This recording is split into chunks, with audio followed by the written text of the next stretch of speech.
Hello ladies and gentlemen, welcome to another Hype Million Reviews, where hype comes to die. I'm Skurita and today we're going to talk about Andor. Okay, this will be a bit of a deviation from my norm. I don't like getting overly long and emotional with preview banter, but this one requires an explanation. Yes, this is Andor. Yes, everybody else made a better review and a more thorough analysis by now, and yes, I don't like to review stuff made by megacorps such as Disney. But to me, this is the end of a cycle. The very first post that started Hype Mini Reviews was about The Force Awakens, and considering what name I chose for my reviews, it's needless to say that I hated that movie and everybody went for my throat because of the hype. And, as I predicted by then, opinions over that movie and its director have changed violently now that the hype has waned. And now we end the cycle with a review about Andor, the series that is insanely hyped as the best thing since the original trilogy.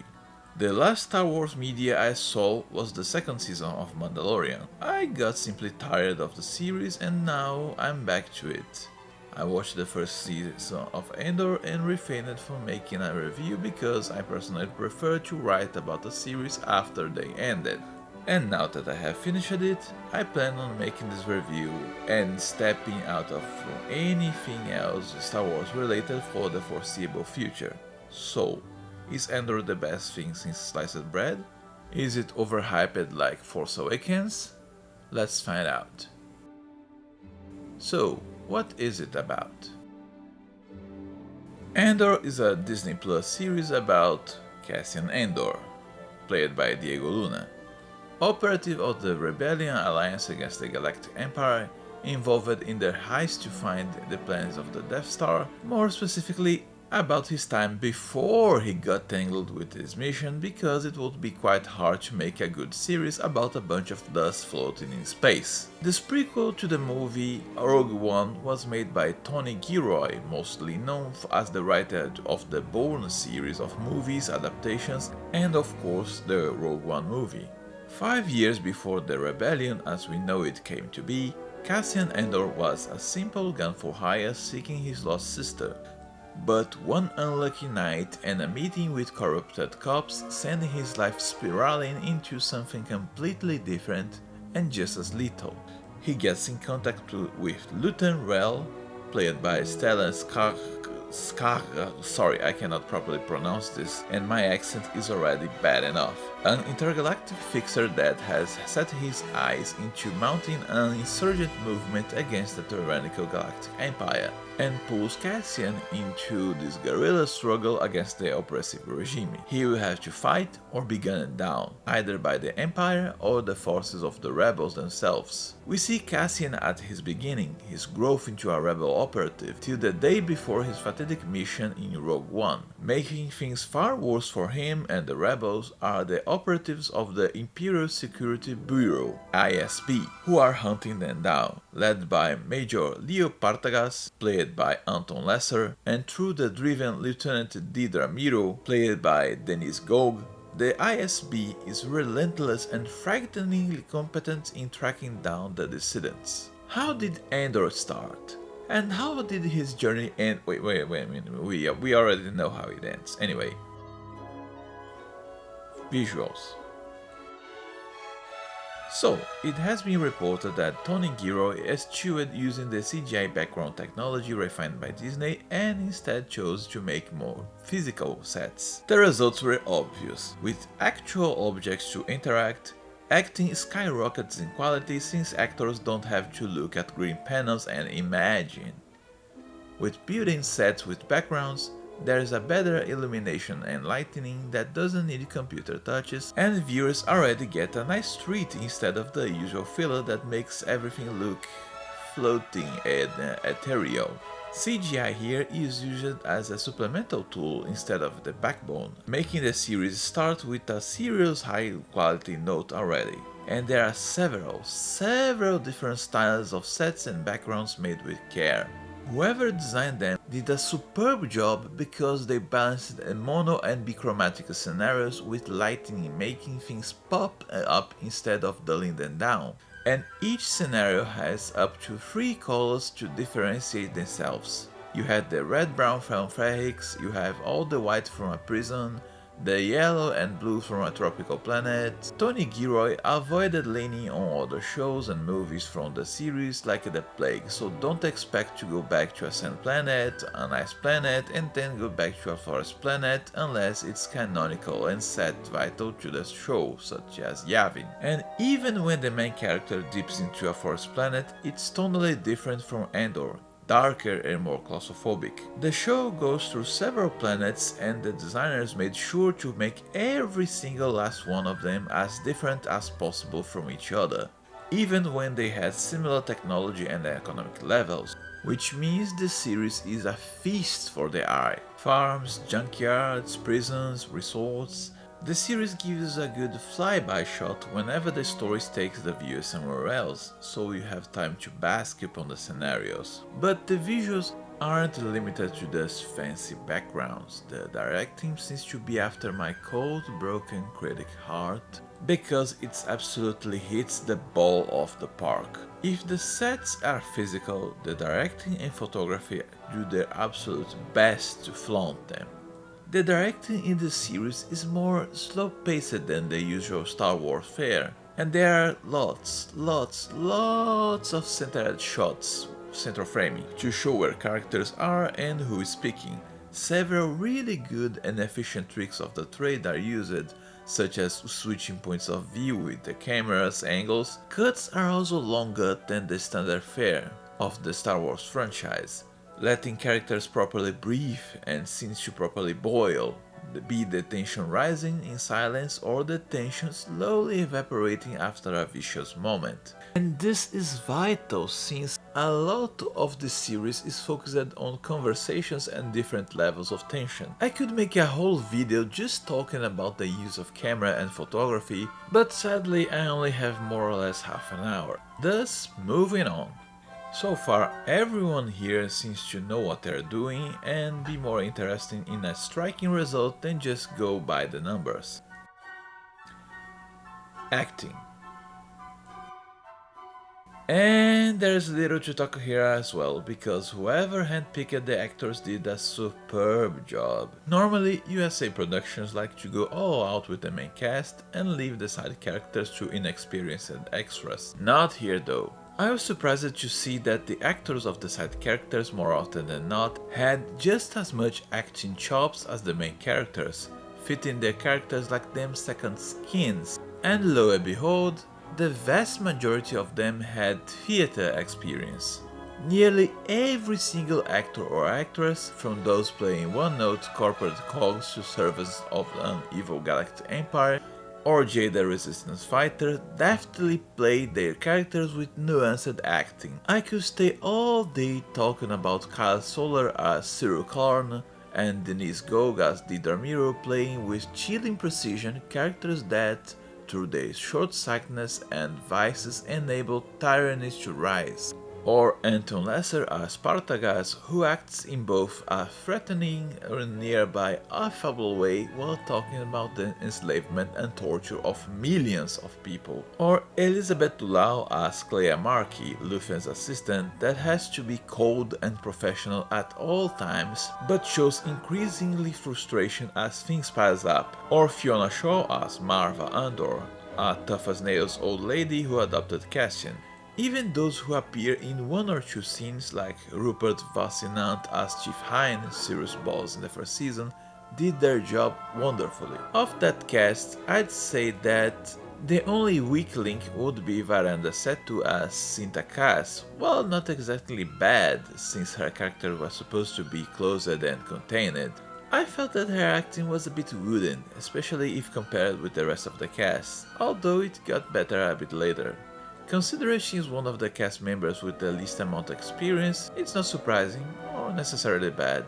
Of the main cast, I also don't have anything besides compliments. Diego Luna is so good at playing Andor that you can barely realize that his character has almost no personality whatsoever, but more about that in the writing section.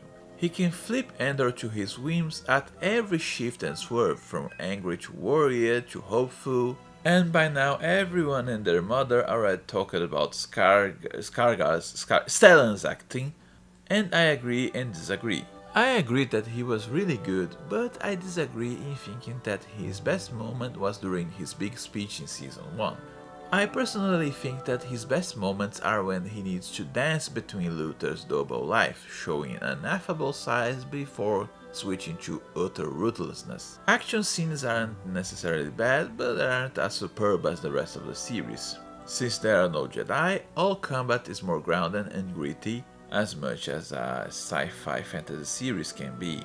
Grenades are thrown, people go for cover during firefights, and one of the most interesting aspects of combat is that the majority of the first season, the usual drama regarding the death of named characters is avoided. People are simply shot and slumped down, dead. Writing. So we got superb visuals with really good directing and acting. Does the writing keeps up? It follows Andor's trajectory from a nobody to the experienced agent we see in Rogue One.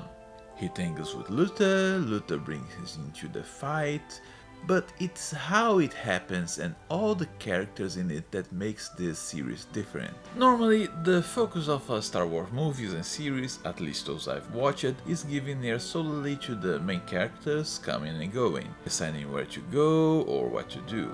The antagonists, more often than not, are only given enough focus to establish that they are a threat, and what kind of threat they are. For example, we see in the first movie that the Empire kills Jawas and blows up planets, but we don't delve into Moff Tarkin's inner thoughts or his problems at home. This isn't bad per se, and it's the usual fare for adventure stories. As I often say, it's not a cookie recipe, but the ingredients and how you use them. Andor as a series, and I will from now on to refer to the character as Cassian and the series as Andor. Anyway, Andor as a series completely switches recipes from hero quest to war spy story. Thus, you have to flesh out both protagonist and the antagonist, because it's more interesting for the cat and mouse game if the viewer knows what both sides are planning and how they reach their conclusions. An example of a good war spy story is Inglourious Basterds, where Hans Landa explains his methods of finding Jews, and the Inglourious Basterds explaining how their brutal tactics work, leading to confrontation. Cassian Andor gets hired by Luthen, we see how they plan their heist, we see them doing a heist, and then we see the Empire catching up with Miro or Ciro explaining what clues they found and their reasoning behind their next step in hunting the rebels. This by itself would be already good, but Gilroy goes one step above and fleshes out the scenario around the action. If Andor goes to a specific planet, we learn more about the planet's customs, culture and style. For example, how Ferrix, having a culture based on scavenging, is more focused on practicality, with people's remains being placed on bricks. People dress, speak and behave differently, and traditions are beautifully woven into the narrative without feeling tacked on. The first heist is in Aldhani, and it relies on the local festival, and from there we are told about Aldhani's culture, and more specifically we are shown how the Empire is choking the local culture and the violence slowly escalating in the universe. First we are told what the Empire will do, with heavier taxations, more brutal politics, and then we are shown these politics in action and the results. Exposition intrinsically tied with the storytelling is just mwah. Another high point of the writing is the surprising amount of realism in the brutality of the Empire. In older Star Wars stories, it was mostly limited to brief but unfocused brushes, like in the first movie where we see the aftermath of the onslaught of Jawas and the deaths of Owen and Beru, but just the corpses and the smoke, or the destruction of Alderaan. Is it a whole planet? Yes. Is it brutal? Yes, but it's from an outside perspective. We don't see the people screaming in terror and so on. But here we see the Empire using tactics and movements from fascist and authoritarian governments such as the Nazis, seizing assets of cultural relevance and methodically destroying them, rounding up civilians to execute them in public squares, disseminating fear, torture devices, dehumanizing people by treating them as numbers, rampant corruption. We see them as the brutal oppressive regime that most Star Wars movies and series merely hinted at. And something that I personally enjoy was the focus on how the Empire kept erasing and destroying cultures on those whom they subjugate in order to enforce their own. As the late and great Ariano Suassuna used to say, the most precious thing that people has is their culture, and the easiest way to conquer them is to destroy it. The writing here let the horrors linger and upset the viewer and inspire the characters to rebel. The message is clear, there isn't much enough to do but join up and fight. Cassian himself learned this in an interesting way. The first part of the first season is honestly a tad trite if downright boring, mostly sustained by the production values, world building and side characters such as Luther and Cyril. It's the usual jaded anti-hero learns to embrace the cause, where Andor starts like an asshole and learns teamwork. I understand that this is necessary and sometimes the usual recipe is fine, but it could have been done differently and better, but luckily this is just the crusty border on the sandwich. He is hired for a heist that nets him an ungodly amount of money, but when he tries to buy a better life for him and his mom, he discovers, the hard way, that in a fascist regime there is nowhere to run. Even in a tropical paradise planet, the hand of fascism nabs him in a beach. I shivered at the beach scene because it reminded me of reports from survivors of the Brazilian dictatorship. The brutality of the agents, the callousness of the cops and the corruption of the judges. People being seized on the streets just for looking suspicious, but more often than not because a corrupt cop was just annoyed or wanted to fill a quota. From there, he truly learns about how fighting as a collective or dying as a miserable individual in the highlight of the season, where things really pick up in the pace. And no, I won't delve further because I don't like to give spoilers. So, what do you think about it, Mr. Sunday?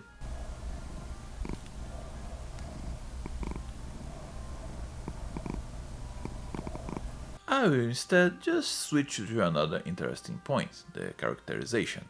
Yes, to the surprise of absolutely no one, it's still solid. Most characters are well written in both sides, the dialogues do wonders to flesh them out with just some few lines like how Marva loves Cassian and knows that he isn't ready yet to understand what's going on, or how Luthen's relationship with his assistant has so much trust that they can openly fling barbs at each other. And it's full of delicious subtle details like how Cassian keeps looking over his shoulder whenever he goes, or how Cyril barely looks at his mother, but his mother has her eyes constantly on him. Something that I didn't like, and that's more of a vice of modern North American writing, is that nearly everyone, especially on the rebel side, has varying degrees of Snyder bitter jackassery and resentful disdain. Yeah, I understand that the series is darker and grittier and those are strangers in a tense situation where anyone can betray anyone, but can you at least make me sympathize with some of the main characters? On the other hand, one thing that I really enjoy is that the characters on the Empire side were also fleshed out, humanized even, but the writing never makes them sympathetic.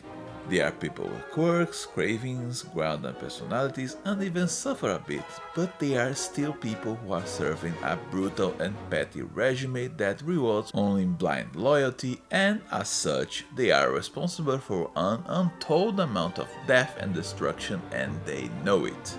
I especially loved the arc of Zero Karn. In the first season, he is a delightful mirror of our protagonist. Where Cassian is mostly self-serving, Cyril supposedly wants to uphold justice. Where Cassian has an understanding love for his adoptive mother, Cyril has nothing but disdain for his. And Through these crossed paths, we see Cyril become the best kind of tool for the Empire we hate. Self-dignified idiots with a holy mission that only exists in their heads, and are so viciously detached from reality that they do nothing but damage everyone around them.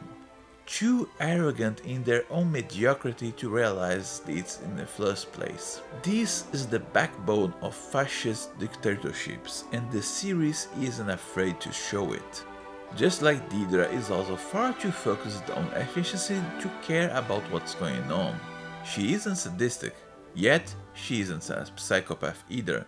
She knows about all deaths, but she's far too focused on being efficiency to properly care, thus being the perfect cog for a machine of brutality. On the opposite corner, it's curious if not downright bizarre that Cassian is the least interesting character in a series named after him. Like I said before, Diego Luna plays him very well. He can convince the viewers with ease and transmit emotions about how Cassian is driven, or worried, or passionate, but one look under the hood and I felt that, unlike his peers, Cassian doesn't have an established personality or drive besides the generic jerk that cares about someone at first. He flip-flops in traits as the series go, completely changing whenever needed. Sadly, the writing tries to balance him between realistic and ideal and added the drama to the mix, thus messing things up further. I felt that he was at his best when he is more human and actually passionate about the rebellion he is helping. Him talking with the technician in the TIE Fighter facility was an honestly good moment, but whenever the writing needs to hype him up as the ideal hero, the series immediately slips and falls face first onto the floor. More about him later,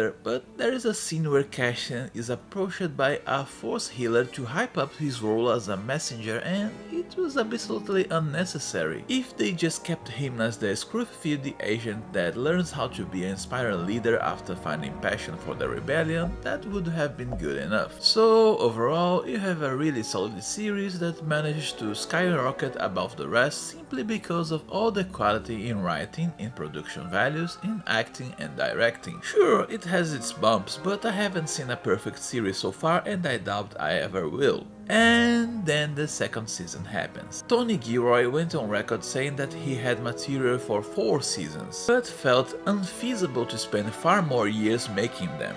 I sincerely suspect that it was simply him cutting to the chase due to the pressure from Disney, who wanted to shove 357 references to the old series and half of Filoni's characters in order to make 342 new sub-series.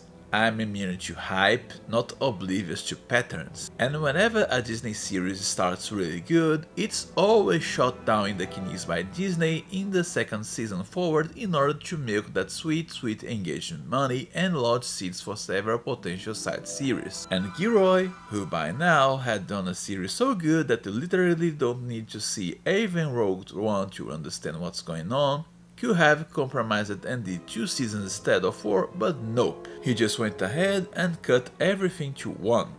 No, seriously, the series is so well written that you don't need to see any other movies or series to know what's going on. At most, there are bonuses here and there for the long-standing fans, but previous knowledge isn't crucial. I watched Andor with my mother, who only saw the original trilogy on VHS, and she understood everything very well. She also loved the series, by the way.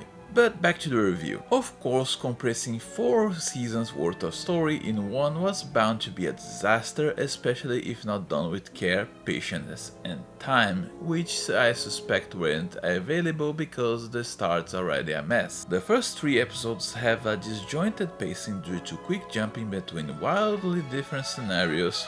Worse, the switches happen when any sort of tension starts to mount, leading to frustration. It makes the Battle of Andor look straightforward in comparison. Worst of all, the parts with Andor being stranded aren't only useless, they are annoying to watch. Cutting them would actually be beneficial. The other parts would have been benefited more of having their own separate episodes, letting things properly build up and develop. When making huge sacrifices, the writers need to know what to prioritize and what to sue.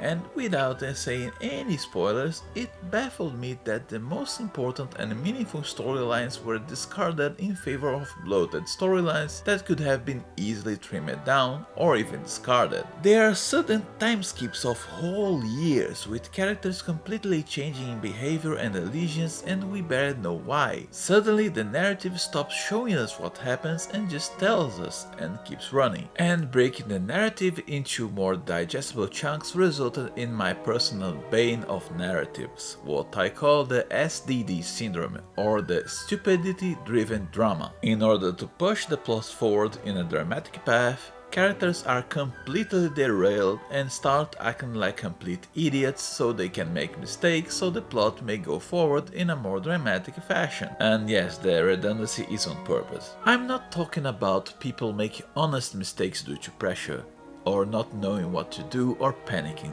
I'm talking about experienced and/or skilled people acting in completely brain-dead ways. And it's vicious here. If the first season spent a ton of time establishing that characters are methodical and careful, here they keep stumbling around in rookie mistakes that constantly make things worse or get people killed. And suddenly nearly everything else I enjoyed about the series gets infected and dumbed down as well to make the drama plot go forward. Characters die stupid deaths for the sake of dramatic moments where someone dramatically hugs their bodies, thus nullifying the impact of the first season where everyone was expendable. Dialogues are dumbed down, with people just throwing spiteful barbs instead of, simply telling what the hell's going on in a straightforward fashion because being clear would make people avoid mistakes. Cliches starts to seep in, such as the old scene where a couple starts a loving scene in a cold conversation only to descend into a fight for the sake of drama. Again, no spoilers, but some things were downright infuriating to the point I nearly gave up. Luckily, I didn't, because while the second season has serious, vicious bumps, it still has really good moments. It gets into weird waves, a minor arch bad, then another one's really good, then it turns bad again. Whenever Andor brushes realism within the fantasy of Star Wars, it works superbly well because it goes brutal, it goes deep, but it doesn't go too far to the point of making the series too dark, edgy and bleak. Whenever it touches the usual conventions and goes back to drama, it crashes and slams its head. It's at its best when it fleshes out the scenario and uses dashes of realism to expose inner workings of characters and the setting, and immediately nosedives when it uses cliches. And the thing that I hated most here was the same thing that I hated loathed in Rogue One, to make Andor and the protagonist more heroic. It depicts the Rebel Alliance as a bunch of inflexible assholes that only get in the way of efficiency and need to be challenged in order to make things work. And challenged in everything from the most menial to important tasks to drive obvious points home. Dude, they are already the resistance. They are already defined the Empire. What is it? It's a fractal resistance? Whoever resists more is the biggest protagonist? It gets worse because it only eats up time in needless drama and shoots down an important contrast with the Empire. The Rebel Alliance is supposed to look better because everyone within cooperates and pushes egos aside for a greater good, unlike the Empire where everyone is sabotaging each other. It doesn't need to have everyone prancing while holding hands, but it doesn't need to make Andor a rebel within the rebel either. And again, to save the overall story, the beauty of the incompetence of the Empire is played very well. At the start of the series, Lieutenant tells Andor about how the Empire is big and arrogant, and we see many times this theme returning with infighting, incompetence, and especially in the handling of specialists such as Dedra. It's never played comically, it's never played as absurd. Every single time it happens, it's done in a realistic and feasible way. The best thing is that even in the middle of the mess of the second season, the writers spruced here and there really good moments of subtle symbolism. I love subtlety. It's an art nearly extinguished nowadays, and everything, acting, writing and directing just converges perfectly to give these moments enough focus. In the end, If the first season was really solid with some tried pathways, the second season has some vicious bumps, but is able to stick you up to the landing. If not for the sudden swerve in writing and rushed pacing, it could have developed a superb spy vs counter-spy series where both sides mirror one another with sacrifices of pawns and so on, asking questions about ethics and such. But even then, it's still the most solid writing I've seen in Star Wars media since, hell, Knights of the Old Republic 1 and 2. Soundtrack. This will be really quite short as well. The soundtrack is really good. Tony Gilroy felt that the John Williams score was intrinsically linked with the main trilogy and thus decided to swerve into something different to properly establish the tone and identity of his series. And for the task, he called Nicholas Brittelli, who is a fan of both Tony Gilroy and Star Wars. Not only he made a really good score, but it's well used within the directing. There are scenes without any sort of music whatsoever to let the tension rise or fall. The music follows the action, not touching John Williams' style, but keeping his spirit on, with more focus on cellos and drums instead of violins. I may have several points of contention with the second season, but even when I was livid, the soundtrack never failed to pull my heartstrings and made me whimper. Final thoughts. So, this is Andor. Answering the question if this is Star Wars for people who hate Star Wars would take a whole 3-hour video essay, but the short answer is yes and no. If you are tired of the same story styles of good versus evil focused on a heroic character with lots of action, this will be a bomb to your brain, since this shifts from adventure to a spy story. If you just like well done stories, this is also for you. One important thing to note is that one approach isn't inherently better than the other. If you want a space adventure, then yeah, there is no need to go this deep with several different cultures, there is no need to flesh out the enemy so much either, but one undeniable thing is that if shifting recipes made Andor stand above its peers, it's the strength of the writing and the cohesion that keep it a must-see. This means that, yes, even people who hate Star Wars can enjoy Andor, while fans of Star Wars will have something new to for a change. So yes, for once, this is worth the hype, unlike Force Awakens. I just wish there was a way of seeing this without having to pay more money to Disney.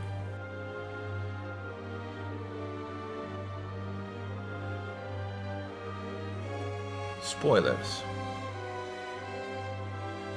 The series starts with Andor seeking his lost sister, separated when he was adopted by Marva. After a specific point where Marva tells him he shouldn't dwell on the past and how there was nothing he could do, the series just dropped mentioning said plot altogether, aside from some flashbacks. The plot point is kept there, but not dwelled upon and not solved. Tony Gilroy said on record that he simply didn't know a good way to solve this plotline and thus he just abandoned it. But honestly, this is fine. It's actually a good idea to make Cassian drop his personal demons to face something far bigger than he is. If this twist was made by accident, I say there are some happy accidents even in writing. I also really enjoy Mon Mothma's arc.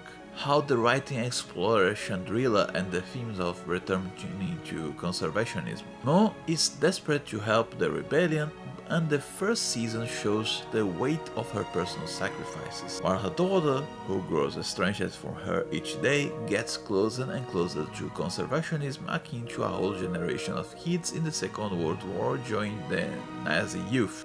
I wish these themes were developed further, exploring why the kid of such an open-minded individual could choose something that basically dooms her liberty, but oh well, at least there was the superb subtle jab at the marriage party scene. Because sadly, the second season, as mentioned before, starts making sudden one-year jumps in story, so suddenly we have a rebellion that is well structured, yet somehow afraid of Luthen and Cassian abandoning him. But we don't know what specifically happened. We have plot lines like Saw Gerrera radicalizing Cassian's friend and going nowhere instead of the important plot lines that were cut, such as Mon Mothma facing her family, exposing her identities as a figure within the rebellion, only to realize that her family had her back. The Gorn front plotline could have literally been solved after the heist and nothing would have been lost. For those who don't know, the Empire needs to mine a special metal within a planet, but said planet houses rich traders and just going with their foot to the door would be bad for business, thus showing really good world building, because the Empire is powerful but it can't do willy-nilly. They decide to use smear campaigns and manipulated the media, also showing a really good writing and world building based on Nazi tactics, to justify the Empire seizing the planet and prime up the local rebellion made by incompetent, inexperienced people to seize a cargo of weapons. Instead of justifying themselves after dangerous rebellion agents seized weapons, we must squeeze the planet till they are found. The plotline goes on and on and on, and to make it continue, the second season makes everyone so stupid that Andor, now an experienced field agent, opens a bag with a gun in a lit room in front of an open windows in an Imperial-controlled planet under heavy scrutiny. He sees the Empire's forces preparing the slaughter of a crowd by cutting all exits, and instead of trying to find higher ground or getting the hell out of there, he gets into the thicket of it. For some reason, first season Luther knows how to manipulate people very well, except in the second season he starts to push all these characters to the brink of abandoning him just for the sake of trying to prove a point. And Luther gets so shafted by the drama that his death is completely stupid. Dude was a paranoid agent who knew he'd go down. Hell, his most famous speech is all about he knows he won't see the fruits of his labor. And his deepest wish was to take as many Imperials with him. So when his art gallery gets surrounded and the Dramiro enters to confront him, both alone, I expected him to at least blow up the whole place and take her with him, or have a poison tooth, yet he chooses a damn knife to the gut, thus risking himself being saved by the Imperial forces and interrogated. It takes his assistant sneaking to the hospital to kill him and prevent leaking information. The Rebel Alliance also gets hit hard by the stick of stupidity. Word comes that Luthen is in trouble, they don't know he is dead, and Andor not only has to sneak behind everyone's backs, but he has to confront his superiors who don't want to listen to info brought by Luthen because Luthen was Luthen. Modern Earth herders. We see Mon trying to reason with Saw Gerrera, the craziest of the bunch, but when the topic is Luthen, everyone suddenly let him crash? Even if it was as bad as the narrative wants to suddenly push, Luthen was still a really important ally with a big useful spy network.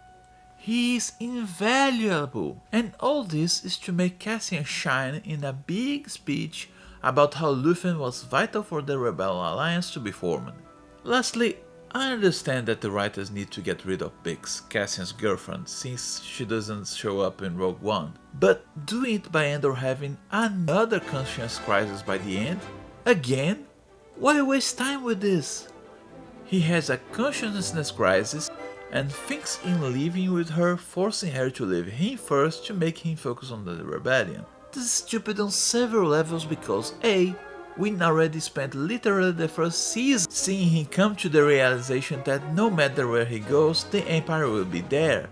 His mother died to prove this point. B. Just because you don't want to do field work anymore, doesn't mean you need to bail the Rebel Alliance completely. Literally, just staying around helping the base would be enough. Cassian's the pilot. Working as a smuggler or just ferrying agents around is far less dangerous than field work. And C, all the narrative needed to do was make her come to the realization that she can't handle field work anymore, explain it to him, see that he is torn apart, and then leave. Done. Deal. Or say she is pregnant and she can't raise a kid in a base that can be attacked at any time. Done. That said, the whole sequence of Cassian rescuing Mon from the Senate was really good. It was spy thriller at its best. Well, that's all for now. Thank you very much for hearing this and watching this, and see you all next time.